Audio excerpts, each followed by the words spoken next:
Single ladies who live alone, how do you stay sane when paranoid? I have 2 cats who stay in the same room with me wherever I go. If something was going on, they would look up and be alert. They hear everything outside and around my apartment. They recognize unfamiliar sounds even 2 floors down. If my cats aren't bothered, then I'm not bothering either. This is the way Sonic-eared guard cats.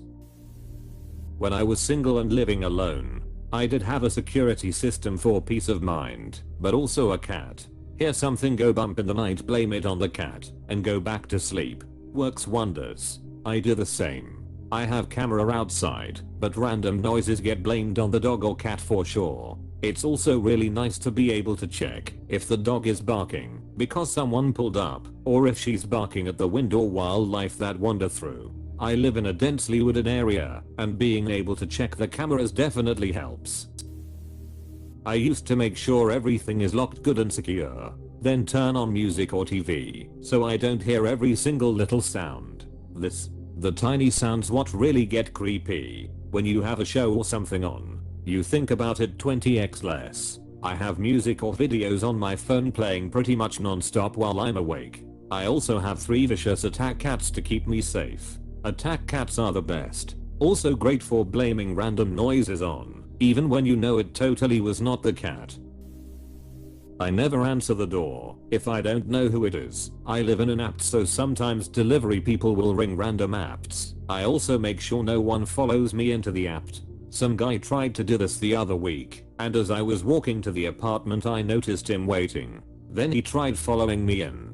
I asked, do you live here? And he said no, he was going to someone's apartment. And I said then they can let you in, and close the door. Sounds rude, but in this day and age he never should have even tried that. Just have your wits about you and regularly stay in touch friends so you don't feel lonely. Especially what happened to Christina Unily. This is very smart. Wow, this was only a couple of weeks ago too. What a sad story. When I lived alone I bought security cameras for each side of my house. If I heard noises in the night, I would just use the cameras to see what it was. Once I did have someone banging my door late at night. I turned on the lights and alarms for all the cameras at once. They ran. What are the names of the cameras and apps? Thank you. I have was and they are great. Cameras are cheap, like $40 Canadian, and it's only like $2-3 per month to get notifications to your phone of any activity, i.e. person detected. I'm a flight attendant and I usually search my entire apartment when I come back from a trip. I have one of those metal security bars I place on my door handle. Also, don't let acquaintances and strangers know that you live alone. Yes, only my close friends and family know I live alone. When I was in my 20s I lived alone for years in a sketchy neighborhood. I had 3 large scary looking dogs and never lost a minute of sleep because I was nervous or scared.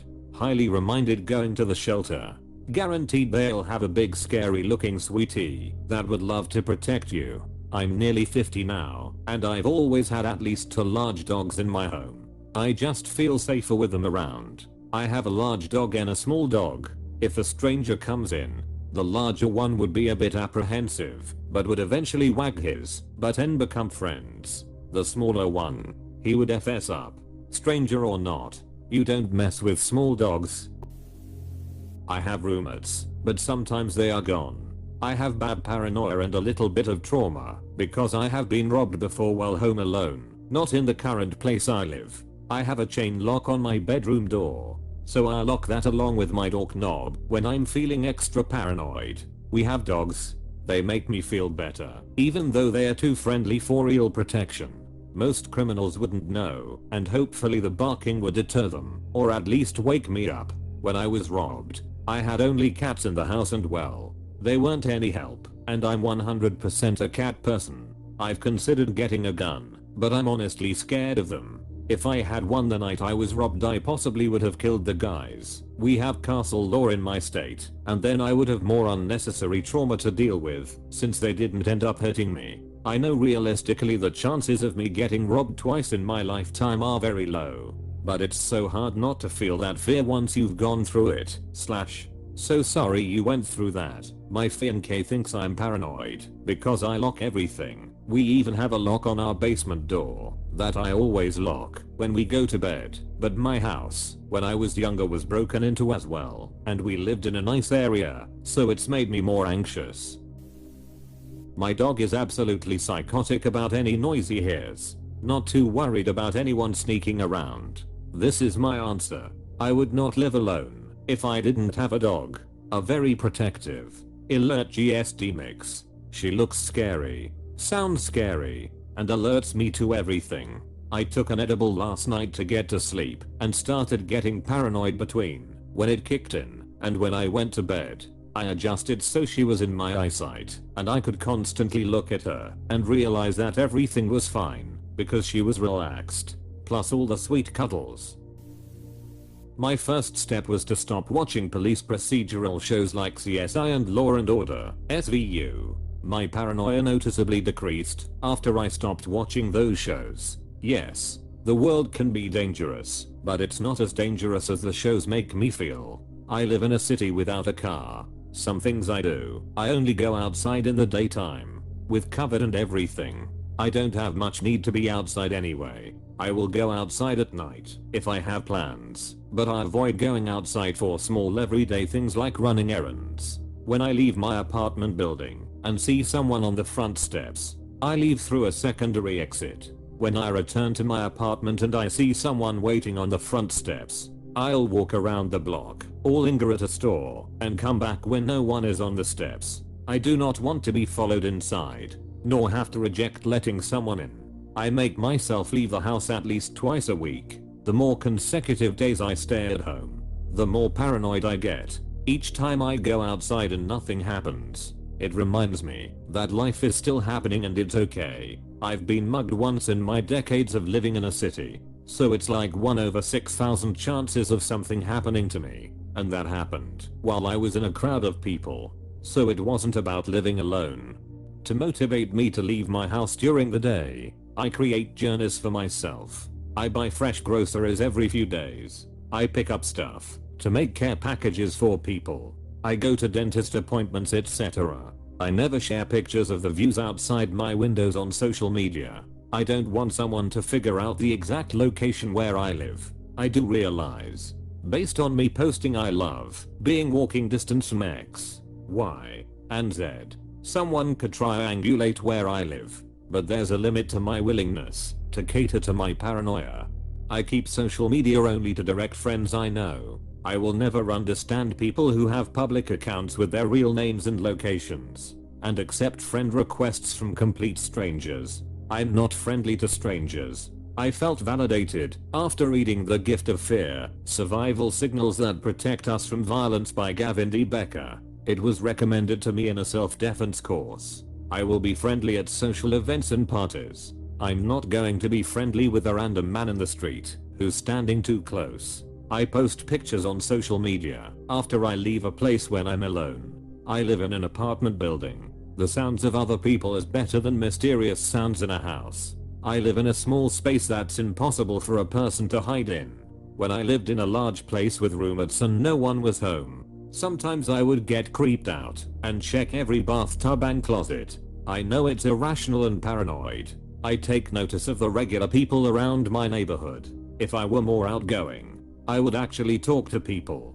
That's the advice I would give people, but I don't take my own advice. Seeing it written down makes me seem like a massively paranoid person, but it's just the background noise to my life. For the most part, it hasn't held me back. I've traveled internationally alone.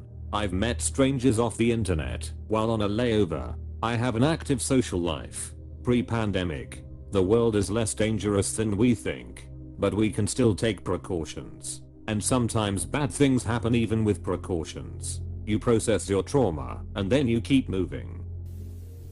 I wanted to add one more thing to the excellent advice here. I usually stay pretty vague when people ask me where I live, like not revealing apartment numbers to even your neighbors, unless you really trust them. When people know/figure out you live alone, you're putting yourself at a risk, so divulge very little specifics if you can help it. This I live adjacent to a pretty popular area in my city, so I say that and never tell anyone new until I've gotten to know them well.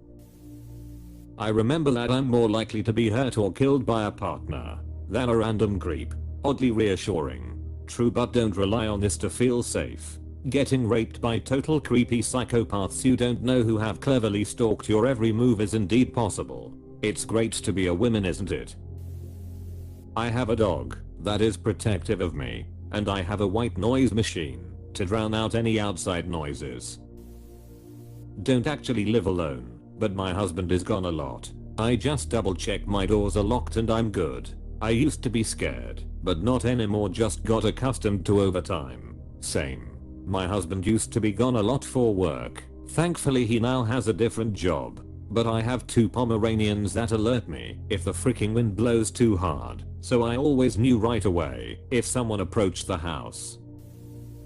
Agreed. When I lived a single life I put bars in the windows and an alarm on the front door. Blackout curtains and a fan helped mute the outdoor noise for the bedroom. The little noises are what made me paranoid. I think first, I wasn't paranoid. I made sure to lock my door in my apartment when leaving and coming home. I checked outside before I left my apartment. I unlocked and got into my car, then locked the doors. Checked the back seat before getting in the car. Sad to say, it sounds more paranoid, but those are safety steps. I don't consider them paranoid behavior anymore. It's not paranoid. When I was a teen, a friend forced opened my car and waited for me laying down on the back seat. I only saw him when I was sitting down because he moved. I'll never forget that fear when I saw movements in the back. I always look now. If a friend could do that, anyone can. WTF, that is so messed up behavior from him. I now have 2 knives and 2 forms of capsaicin spray in my home meant for defense. That helps me. This reminds me of a tip I once heard. In places where pepper spray are not allowed, like some college campuses for some reason, you can carry wasp spray. Most places haven't made it against the rules, and it is more effective than pepper spray, plus sickos can't build a tolerance to it, like they can to pepper spray. I wonder if bear spray would be allowed in these places, too. I was told about wasp spray recently by someone else, so I should really look into it. Bear spray works from 15 to 30 feet away, so that stuff is intense. I have good doors and locks, live on the 2nd floor, have animals who can hear when there's someone coming up my stairs, when I don't hear anything. Some delivery people try to be quiet, plus paranoia is something I actively try to avoid. I tell myself logical thinking only.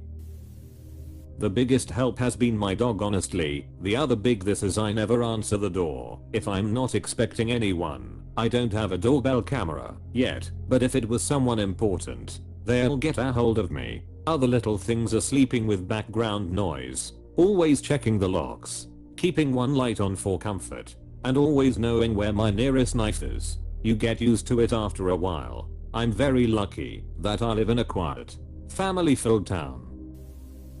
I own a fairly large dog with a very loud bark, and he alarm barks for anyone near the door. It's annoying when it's the Amazon person dropping off a pack, but I never have to worry about someone slipping in unnoticed. My wife is a really anxious person, so we looked into a security system for the house. Cove is easy to install and use, command tape for the sensors, so we don't have to struggle to remove them if we move, and prevents damage. It's about $35 per month I believe, and 100% worth it. Now when I'm away, my wife can have the alarm set, and we both have peace of mind. I live in a secured building. You need a key to get in, but otherwise I feel really safe most of the time. I did work with a therapist on developing safety and grounding for a long time though. I highly recommend that. My brain is really good at catastrophizing, but it doesn't happen as much anymore. I have a large, extremely protective cat who is my alert system. I also know how to actually use a knife properly. I'm definitely not paranoid, but I don't make a habit of loudly announcing that I live alone either. The background anxiety about weird nighttime noises has, however, disappeared since I had LASIK done. No more fumbling for glasses at 2 AM makes for a much more restful night.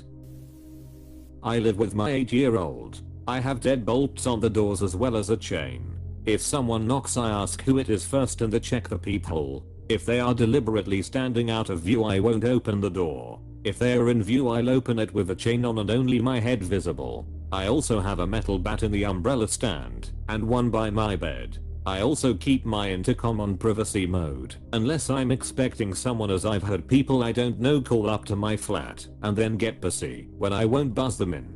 Like seriously, if you're truly visiting someone, call their flat, not mine. Me, who lives alone and enjoys watching crime docs and strange, dark and mysterious stories. https://www.youtube.com/channel/aktbrixndcom5daklf b9jbsa all day every day. Why are you paranoid? Seriously though, I don't think I've ever felt paranoid living alone. Maybe I'm too comfortable. IDK. When I was single, I made sure that I had locks and be prepared for any type of attack in my home. My cats are fat, so I don't think they can help much. Jokes aside, I placed sensory lights outside with security cameras. One cannot be too careful. There's only one door to the apartment I live in, and it's always locked. I'm really not scared of people messing with me. It's mostly elderly and disabled people here. Very quiet in a rural town. The best and cutest security measure. Security system for obvious reasons. Noise for mental reasons. Music or TV on always made me feel better. Once in a new place, I woke up at 1 AM to a very loud noise. I stalked into my kitchen with my gun. As I walked by the fridge, loud noise intensified. I discovered my new fridge had an ice maker. I had no idea, so light moment for me but also scary moment. Also had 2 dogs, well-trained dogs. Seriously, think about how rational and reasonable your fears are. I live alone.